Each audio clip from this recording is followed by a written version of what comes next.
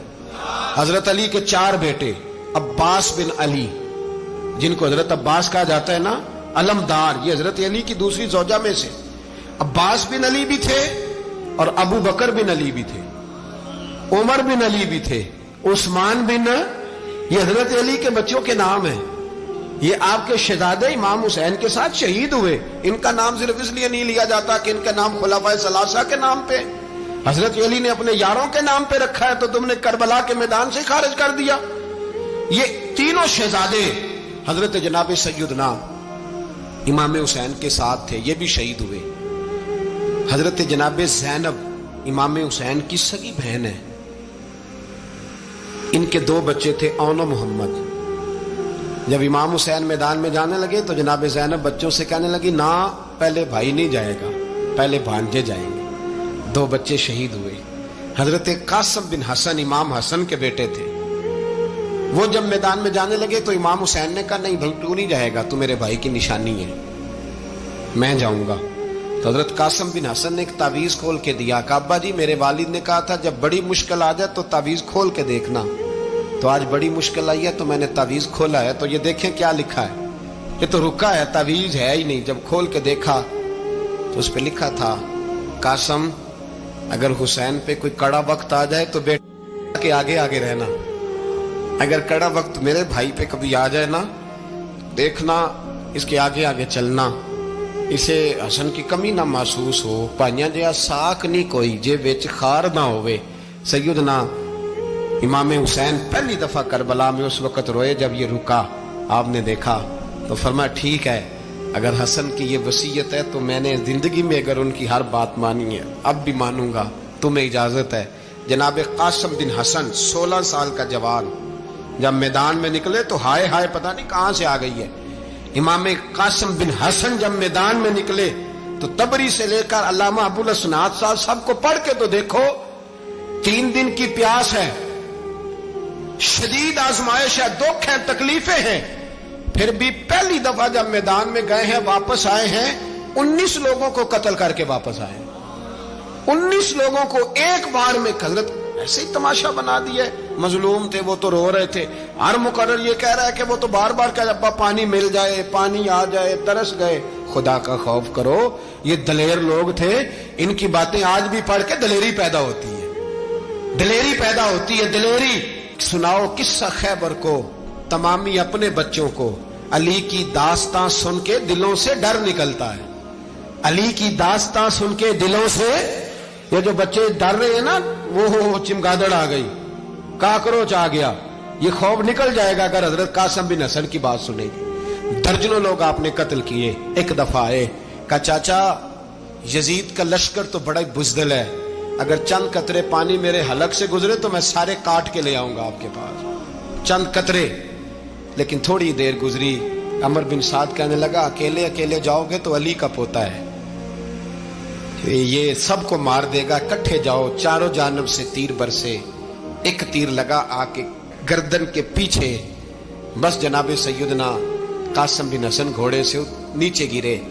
تو جناب زینب حوصلہ کر کے آنسو سمیٹ کے کہنے لگی میں دیکھ رہی ہوں پردے کے پیچھے سے حسین میرے بھائی کا بیٹا گر گیا ہے، جا اسے اٹھا کے لا. حضرت امام حسین ان کو اٹھا کے لائے تو امام حسین نے سینے سے لگایا ہوا تھا تو ان کے پیر، ان کا قد لگتا تھا امام حسین سے زیادہ ہے. اٹھا کے لایا، لٹا دیا گیا. امام حسین کے اپنے بڑے بیٹے میدان میں نکلنے کو، علی اکبر نام ہے. جب جن لوگوں نے حضور کو نہیں دیکھا تھا وہ جب کہتے نا ہم نے نبی پاک کا دیدار نہیں کیا تو بتاؤ کس طرح کے تھے، تو بتایا جاتا تھا کہ جناب علی اکبر کا دیدار کرو، ہم شبیہ مصطفیٰ. اور جب وہ گلیوں میں نکلتے تھے تو عورتیں چھتوں پہ چڑھ جاتی تھیں. جناب علی اکبر رضی اللہ تعالیٰ عنہ تلوار لے کے میدان میں نکلے. جوان بیٹے دینے بڑے مشکل. او یارو رٹا کیا ہے یہ تو بتاؤ کہ ظالم آدمی حکمران ہے.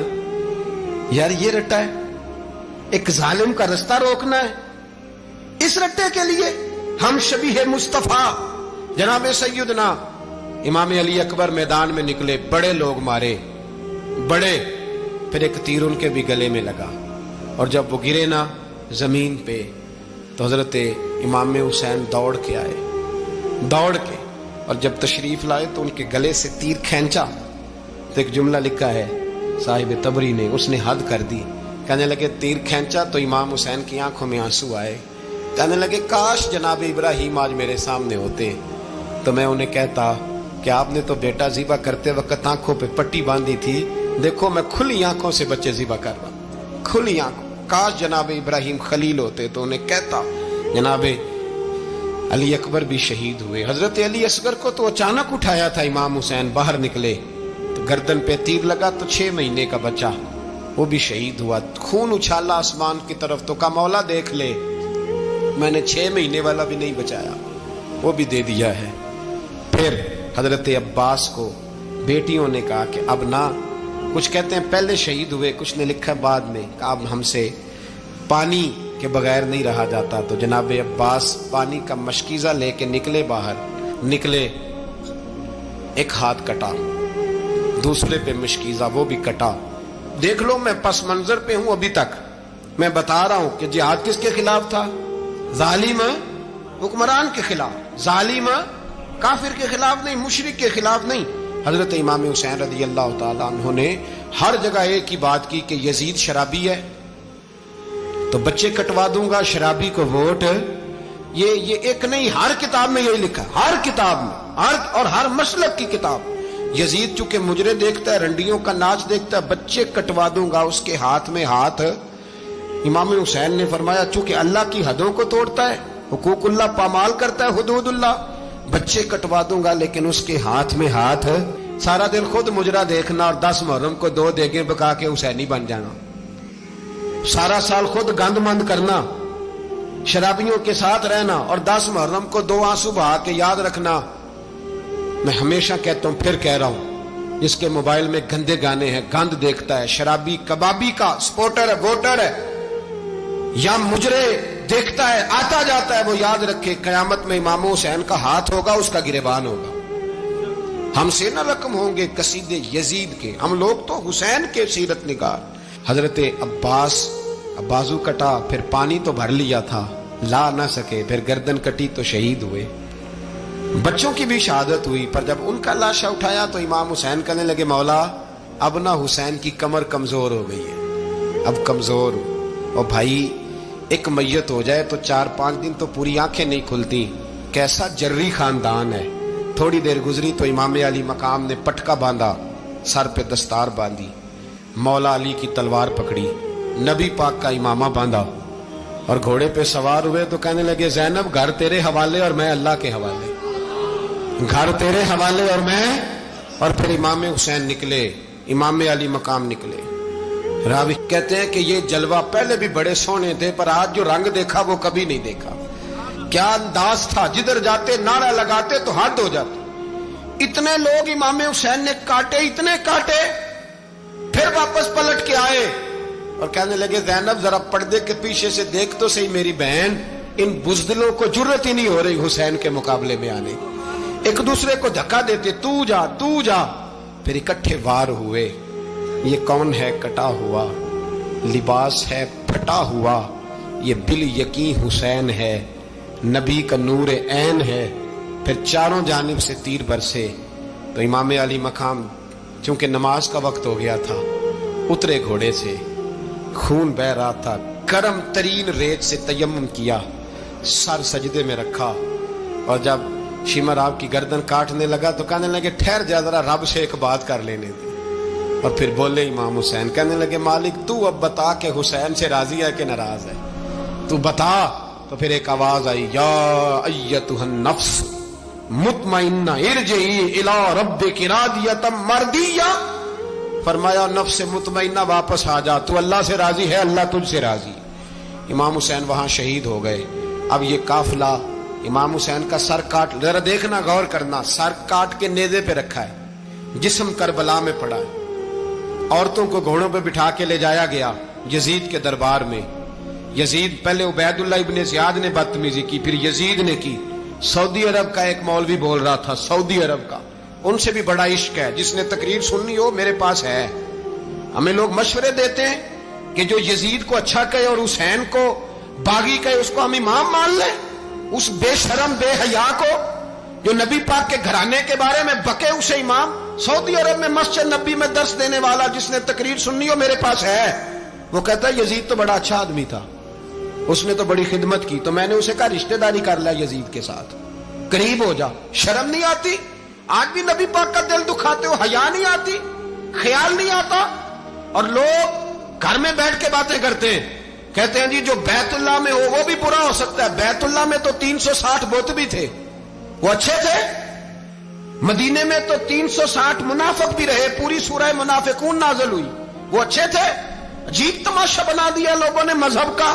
کہتا ہے یزید نے تو بڑی خدمت, تو عبید اللہ ابن زیاد نے قتل کیا. بے شرمو, اگر عبید اللہ ابن زیاد نے بھی قتل کیا تھا تو حکومت کس کی تھی؟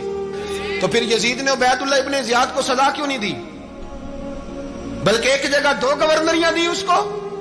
یہ حال کیا. بلکہ سنو کہ یزید چھڑیاں مار رہا تھا, چھڑیاں. امام حسین کے لبوں پہ تو نعمان بن بشیر صحابی تھے, بول پڑے, کہنے لگے یزید بدبخت, ہاتھ پیچھے اٹھا, مجھے اللہ کی عزت کی قسم میں نے سینکڑوں بار نبی پاک کو ان ہونٹوں کو چومتے دیکھا ہے. حضرت جناب زینب عورتوں کے مجمع میں پیچھے ہو کے بیٹھی ہیں. یزید کے پاس جب پہنچا لشکر تو یزید کہنے لگا دیکھو اللہ نے مجھے عزت دی اور میرے مخالفوں کا کیا حال ہوا. تو بی بی زینب بول پڑی, اتنے صدمے سہے پر آواز توانا ہے, جاندار ہے, جاندار. ہمارا کسی بندے سے جائیداد کا رٹا نہیں, ہم تو چاہتے ہیں امت اکٹھی ہو جائے, لیکن جو بندہ نبی پاک کی ماں کو دوزخی کہے, حضور کے باپ کو جہنمی کہے, یزید کو امیر المومنین کہے, اس کے ساتھ اتفاق رائے کر لیا جائے, یہ مذہب ہماری سمجھ میں نہیں آتا, بالکل نہیں آتا, قطعاً نہیں ہماری سمجھ میں آتا. کیسے اتحاد کر لیا جائے؟ یہاں تو میرے بھائی جو ہمارے ابا کا مخالف ہو اس سے اتحاد نہیں ہوتا, اور جو نبی پاک کے والد کو دوزخی کہے اس سے اتحاد ہو جائے. کہتے ہیں جی وہ جی اتنی فرقہ واریت ہو گئی, ہم کس مسجد میں جائیں؟ 60 پارٹیاں پاکستان میں رجسٹرڈ ہیں جو الیکشن لڑتی ہیں. کبھی کسی بندے کو ٹینشن نہیں ہوئی کہ کس کے پاس جائیں کس کے پاس نہ جائیں, کبھی نہیں کو بولا کہ اب وہ بھی کھڑا ہو گیا, وہ بھی, کوئی ٹینشن نہیں. مذہب کی باری ٹینشن ہو جاتی ہے. اتنا بڑا مذہب ہوتا ہے بھائی, غلط بندے بھی آ جاتے ہیں بیچ میں, تھوڑا پہچان کے چلنا پڑتا ہے صحیح کون ہے اور غلط. اور یہی تو ہمیں امام حسین نے بتایا ہے کہ مذہب کے اندر ہی تم نے شناخت کرنی ہے کہ بندہ ٹھیک کون ہے اور بندہ غلط. یہی تو کربلا ہے, یہی تو امام حسین نے بتایا, کفر اسلام نہیں, حق اور باطل. تو سمجھیے گا حضرت سیدہ زینب نے جب سنا نا کہ یہ کہہ رہا ہے کہ مجھے اللہ نے عزت دی, تو جناب زینب بولی, نعمان بن بشیر کہتے ہیں بی بی بولی, اتنے صدمے ہیں پر جناب زینب بولی اللہ اکبر, اس انداز میں بولی کہ پہلے قرآن مجید کی آیت پڑھی, کہنے لگی وَتُعِزُّ مَن تَشَاءُ وَتُذِلُّ مَن تَشَاءُ بِيَدِكَ الْخَيْرُ إِنَّكَ عَلَىٰ كُلِّ شَيْءٍ قَدِيرٌ. اور پھر کہنے لگی یزید تو بکتا ہے, کہتا ہے کہ تو عزت والا ہو گیا, یہ تیری حکومت ہے, 4 دن گزرنے دے, تجھ پہ کوئی لعنت بھی نہیں برسائے گا, اور میرے بھائی کا قیامت تک ممبروں میں اور خطبوں میں ذکر ہوا کرے گا, وقت گزرنے دے.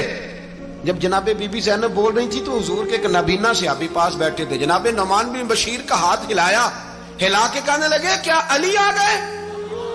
تو علی کی آواز لگتی ہے, جبریل امی بول رہے ہوں جیسے, حکمت کے گوہر رول رہے ہوں جیسے, دربار دمشق میں بی بی زینب کا خطاب منبر پہ علی بول رہے ہوں جیسے. میرے بھائی بس کربلا والا قافلہ تو مدینے پہنچ گیا, 3 سال یزید نے حکومت کی, شرابیں عام ہو گئیں, مکے پہ حملہ ہوا, خانہ کعبہ کا غلاف جلا, مدینے پہ اس نے حملہ کیا, 3 دن مسجد نبوی میں اس نے گھوڑے باندھے, مسجد نبوی میں صحابہ کو نکال کے اپنا اس نے امام مقرر کیا, لیکن پھر امت نے اسے قبول نہ کیا, پھر وہ رسوا ہوا اور آج تک وہ رسوا ہے. لیکن امام حسین کا نام کل بھی زندہ تھا اور آج بھی. درس یہ ہے, درس یہ ہے, پیغام یہ ہے, پیغام یہ ہے. یاد رکھو موت تیزی سے آ رہی ہے, ہمارے ساتھ والے دائیں بائیں والے سب چلے گئے, اسی طرح نمبر لگے گا, ایک دن اعلان ہوگا. ضمیر کے قیدی بن کے زندگی نہ گزارو, بالکل نہ گزارو. یہ تھوڑی سی زندگی ہے, دنیا سجن المومن. حق بات کرو, حق پہ ڈٹنا سیکھو, دین سمجھو. خبردار رسول پاک صلی اللہ علیہ وسلم کے دین میں ظالم, جابر, فاسق, فاجر کی کوئی گنجائش قطع نہیں ہے. اپنے آپ کو سمیٹو, اپنے آپ کو سنبھالو, دین میں اپنا کردار ادا کرنے کی کوشش کرو. دین طلب کرتا ہے ہم سے کہ ہم نے دین کو کیا دیا ہے. امام حسین نے سارا گھرانہ دین کے لیے دے دیا. ہمارا جو بچہ کسی کام کا نہیں رہتا اسے مدرسے داخل کراتے ہیں. ہم نے دین اتنا کمزور کر دیا ہے کہ عالم اگر شور نہ کرے، عالم اگر شور نہ کرے، زور نہ کرے، گھٹن والا ماحول ہو گیا. مذہب کی پوزیشن کمزور کر دی.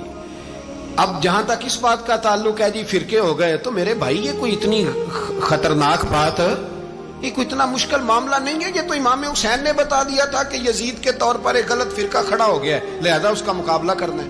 اس میں کوئی بری بات ہے؟ لیکن ایک سبق ہے بزرگوں کا کہ اگر سچی بات بھی نہیں کرنی تو پھر اس منبر کا حق ادا نہیں ہوتا.